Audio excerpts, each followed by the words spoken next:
کہ اس میں انہوں نے فرمایا کہ محمدی پلورل ہے عبرانی زبان میں، جمع کا صیغہ ہے کہ جس کے معنی ہے بہت سے محمد، بہت سے محمد۔ اچھا انہوں نے اپنے لحاظ سے اس کی تشریح کی، شیعہ تو نہیں تھے، وہ اہل سنت تھے، اسی لحاظ سے تشریح کی انہوں نے کہ جو جمع کا صیغہ جو استعمال ہوا ہے یہ تعظیماً اللہ ہے، یہ تعظیماً جبریل قرآن استعمال ہوا ہے، تعظیماً استعمال ہوا بہت سے محمد، تعظیماً استعمال ہوا ہے بہت سے محمد۔ اب ظاہر اس سے ملاقات تو میدان حشر میں ہوگی، اس سے پہلے تو ہو نہیں سکتی، اس انتقال ہو چکا ان کا، تو اگر اس سے ملاقات میں ہوتی تو میں ان سے کہتا کہ آپ نے یہ کیا توضیح کر دی کہ تعظیماً کہا گیا بہت سے محمد، تو میں اس سے پوچھتا کہ رسول اللہ سے زیادہ تعظیم کا مستحق تو پھر اللہ ہے، تو کیا ہم تعظیماً کہہ سکتے بہت سے اللہ؟ کیا اجازت میں ہے کہ تعظیماً کہے بہت سے اللہ؟ تو یہ تو کوئی تعظیم نہیں ہوئی، بہت سے محمد ہیں، کیونکہ رسول اللہ ارشاد فرما چکے ہیں کہ اپنا محمد وسطنا محمد وآخرنا محمد وکلنا محمد۔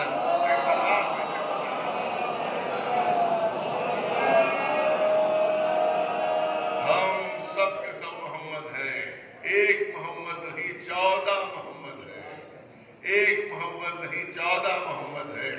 اب ظاہر کہ بہت زیادہ گنجائش نہیں رہی ہے، لیکن میں چاہتا ہوں بچوں جوانوں کے لیے بات پیش کر دو، بزرگ مجھ سے بہتر جانتے ہیں۔ اب یہ بات سمجھ میں نہیں آ رہی ہے کہ ایک بھی ہے اور 14 بھی، یہ کیسے؟ سب کے سب محمد ہے۔ تو ایک مثال پیش کرنا چاہتا ہوں کہ جس سے بات واضح ہو جائے گی۔ آپ اگر کسی جوہری کی دکان پر جائیں اور آپ کو ہیرا خریدنا ہو تو ہیرا کبھی گول نہیں ہوتا، ہیرا کبھی مدور نہیں ہوتا۔ جس طرح سے کانچ کی اور شیشے کی گولیاں بالکل چکنی اور گول ہوتی ہیں، اس طرح سے ہیرا آپ کو نہیں ملے گا۔ ہیرے کی خصوصیت بھی ہوتی ہے کہ اس میں رخ ہوتے ہیں، ہیرے کی خصوصیت بھی ہوتی ہے کہ اس میں پہلو ہوتے ہیں۔ ہیرا ہمیشہ پہلو دار ہوا کرتا ہے، ہیرا ہمیشہ رخدار ہوا کرتا ہے۔ بالکل گول اور چکنا ہیرا کبھی آپ کو نہیں ملے گا، ہمیشہ آپ کو ہیرے میں رخ ملیں گے، ہیرے میں آپ کو پہلو ملیں گے۔ تو بس میری سمجھ میں تو یہی آتا ہے کہ اللہ نے حقیقت محمدیہ نام کا ایک ہیرا خلق فرمایا۔ توجہ چاہوں گا پڑھے لکھے مجمع کی کہ اللہ نے حقیقت محمدیہ نام کا ایک ہیرا خلق فرمایا، پھر دست قدرت نے اس ہیرے کو اس طرح سے تراشا کہ اس میں 14 رخ پیدا ہو گئے، اس میں 14 پہلو پیدا ہو گئے۔ ہیرا ایک ہے، رخ 14 ہے، ہیرا ایک ہے، پہلو 14 ہے۔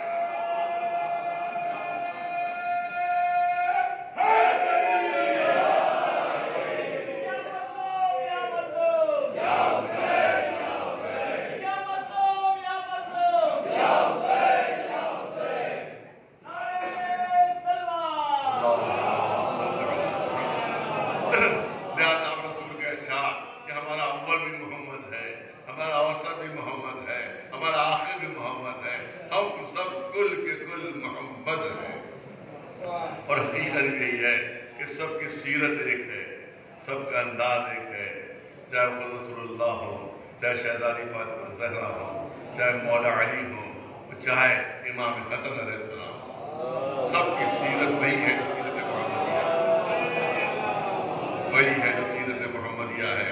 کہا جاتا ہے کہ صاحب اب تذکرہ میں 2-3 جملوں میں کرنا چاہتا ہوں کیونکہ دونوں تذکرے تھوڑے تھوڑے ہونا ہے، تو اس امام کا تذکرہ بھی ضروری ہے کہ آپ دیکھیں کہ ایک بات بہت سب سے زیادہ اعتراض ہمارے کسی امام کی سیرت میں کیا جاتا ہے، اس کا ایک تاریخی سبب ہے۔ اس کا تاریخی سبب یہ ہے کہ بنی امیہ کے زمانے میں سب سے زیادہ جو بادشاہوں کے خلاف، بنی عباس کے زمانے میں بھی جو ظالم بادشاہوں کے خلاف جو بغاوتیں ہوئی ہیں، وہ اس میں زیادہ تر امام حسن کی اولادیں ہی شامل تھیں کہ جن میں انقلاب کے پرچم بلند کیے۔ لہذا امام حسن کے خلاف زیادہ سے زیادہ پروپیگنڈا کیا گیا ہے تاریخ میں، لیکن کوئی بھی پروپیگنڈا جو ہے وہ کامیاب نہیں ہو سکا۔ ایک بات یہ بہت زور و شور سے کہی جاتی ہے کہ امام حسن جو تھے وہ سلو پسند تھے اور امام حسین جنگ پسند تھے، لہذا انہوں نے سلو کر لی اور انہوں نے جنگ کر لی۔ امام حسن نے سلو کر لی اور امام حسین نے جنگ کر لی، کیونکہ یہ جنگ پسند تھے اور وہ سلو پسند تھے۔ حقیقت یہ ہے کہ نہ یہ جنگ پسند تھے نہ وہ سلو پسند تھے، بلکہ جو مشیت الہیہ ہوتی تھی اس پر عمل ہوتا تھا، جو حکم الہی ہوتا تھا اس پر عمل ہوتا تھا۔ اس وقت حکم الہی تھا سلو کرنے کا، لہذا امام حسن سلو فرما رہے ہیں۔ اس وقت حکم الہی کربلا کے میدان میں قربانیاں پیش کرنے کا، لہذا امام حسین کربلا میں قربانی پیش کر رہے ہیں۔ کہا جاتا ہے دو بھائیوں کے کردار میں فرق نظر آ رہا ہے، کردار میں فرق نظر آ رہا ہے، مگر میں مسلمانوں سے پوچھنا چاہتا ہوں تو یہاں تو کم از کم دو بھائی ہیں، یہاں تو کم از کم دو بھائی ہیں، وہاں تو ایک ہی شخصیت ہے جو کبھی جنگ کر رہی ہے کبھی سلو کر رہی ہے، کبھی معلومہ جنگ ہو رہی ہے اور کبھی حدیبیہ کے میدان میں سلو ہو رہی ہے۔ تو ایک ہی شخصیت سلو بھی کر رہی ہے جنگ بھی، تو اگر ان کے نواسے ایک شخصیت اگر سلو ایک جنگ، تو یہ کردار میں فرق تم کیسے بتا رہے ہو؟ تو معاذ اللہ یہی اعتراض تمہیں رسول کو بھی کرنا چاہیے تھا کہ وہاں بھی تو یہی مسئلہ ہے، لیکن وہ بھی مصلحت الہیہ کے مطابق تھا اور یہ عمل بھی مصلحت الہیہ کے مطابق تھا۔ اور دوسری چیز عرض کرنا چاہتا ہوں، بہت بڑا کا مجمع ہے، یہ جملہ ہی غلط ہے، یہ جملہ ہی غلط ہے کہ حسن نے سلو کی اور حسین نے جنگ کی، یہ جملہ ہی غلط ہے۔ نہ حسن نے سلو کی تھی نہ حسین نے جنگ کی تھی۔ کہا جاتا ہے کہ اماموں کے کردار میں فرق ہو گیا، ایک سلو کر رہا ہے ایک جنگ کر رہا ہے۔ میں نے کہتا ہوں جملہ ہی غلط ہے، نہ امام حسن نے سلو کی تھی نہ امام حسین نے جنگ کی تھی، بدل کے کہو حسن سے سلو کی گئی اور حسین سے جنگ کی گئی۔ ارے حق کے کردار میں فرق نہیں تھا، باطل کے کردار میں فرق نظر آ رہا ہے۔ ایک سلوات بھیجے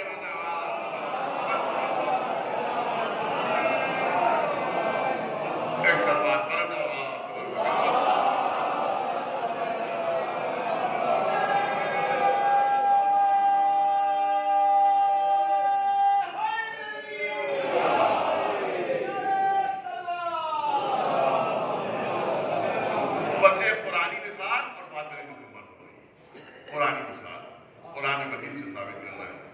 جناب موسیٰ کے سلسلے میں آپ پورا قرآن میں آپ تلاوت فرماتے رہتے ہیں کہ کاہنوں نے خبر دے دی تھی فرعون کو کہ ایک ایسا بچہ پیدا ہونے والا ہے کہ جو تمہاری حکومت کو مہیا میں کر دے، بنی اسرائیل میں پیدا ہوگا، لہٰذا اس نے پہرے بٹھا دیے، سپاہی لگا دیے اور جو ماہر پر خواتین تھیں ان کو لگا دیا تاکہ وہ گھروں گھروں میں جا کر تحقیق کرتی تھی کہ کوئی ماں جو ہے کوئی عورت حاملہ تو نہیں ہے، کسی کی شکم میں بچہ تو نہیں ہے۔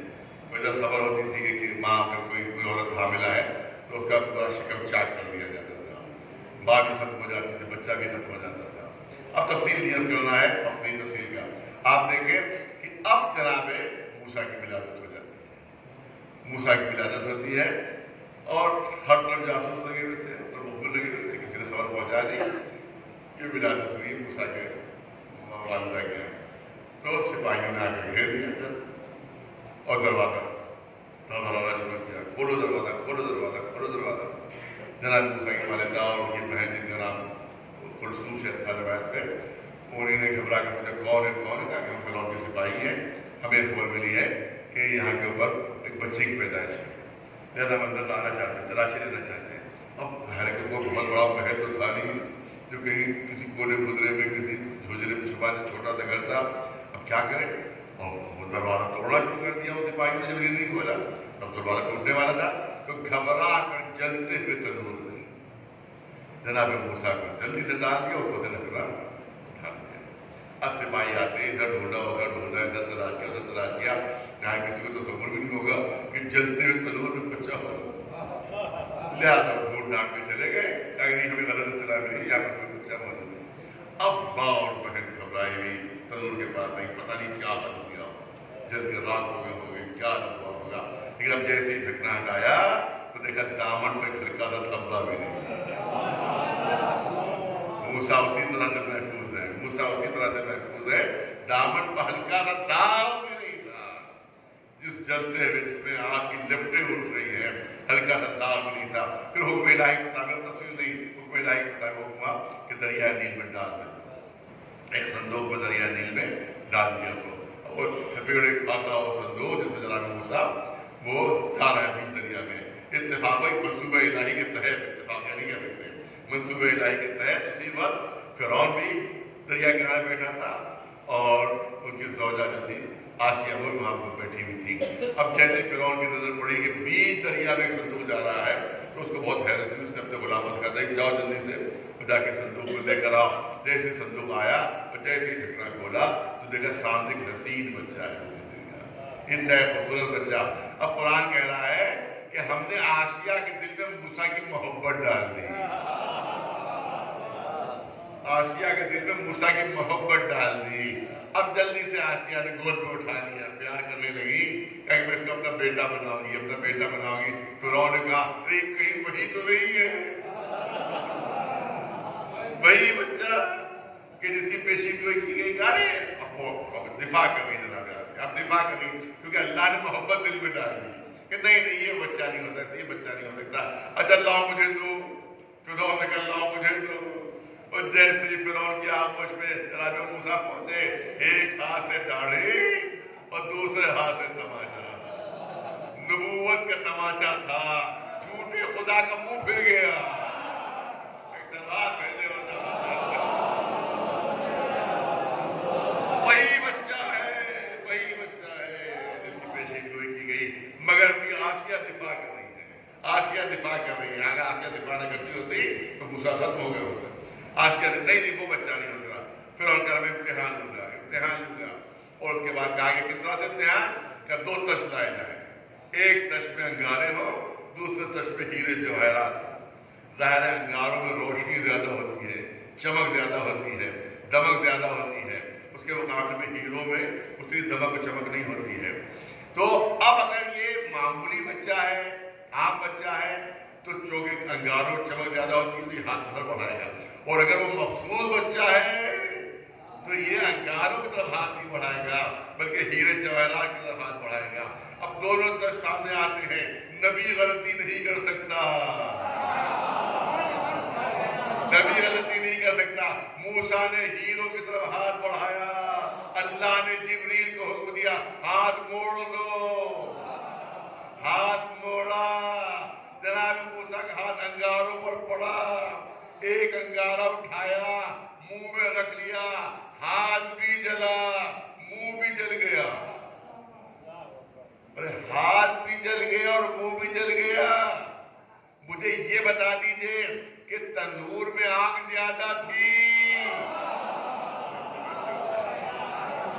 اور توجہ محسوس کرنا چاہتا ہوں. مجھے یہ بتا دیجئے کہ تنور میں آگ زیادہ تھی یا ایک انگارے میں؟ ایک انگارے میں زیادہ روشنی تھی آگ یا تنور میں تھی؟ تنور تو شعلے نکل رہے تھے، لپٹیں آگ کی نکل رہی تھی، اس میں بہت زیادہ آگ تھی. اور ایک انگارے میں اتنی آگ نہیں. تو یہ بتائیں جس اللہ نے تنور کے بھڑکتے ہوئے شعلوں سے بچایا اس نے ایک انگارے سے کیوں نہیں بچایا؟ ارے توجہ رہے، اس نے ایک انگارے سے کیوں نہیں بچایا؟ تو دونوں جگہ مصلحت موسیٰ کی حفاظت تھی. دونوں جگہ مصلحت موسیٰ کی حفاظت تھی. وہاں تنور کی آگ سے بچایا کہ موسیٰ محفوظ رہے، یہاں ایک انگارے سے جلایا تاکہ موسیٰ محفوظ رہے، تاکہ موسیٰ محفوظ رہے. تو یہ نہ دیکھو کہ عمل الگ الگ ہے، یہ نہ دیکھو کہ عمل الگ ہے، یہ دیکھو کہ مقصد ایک ہے یا نہیں.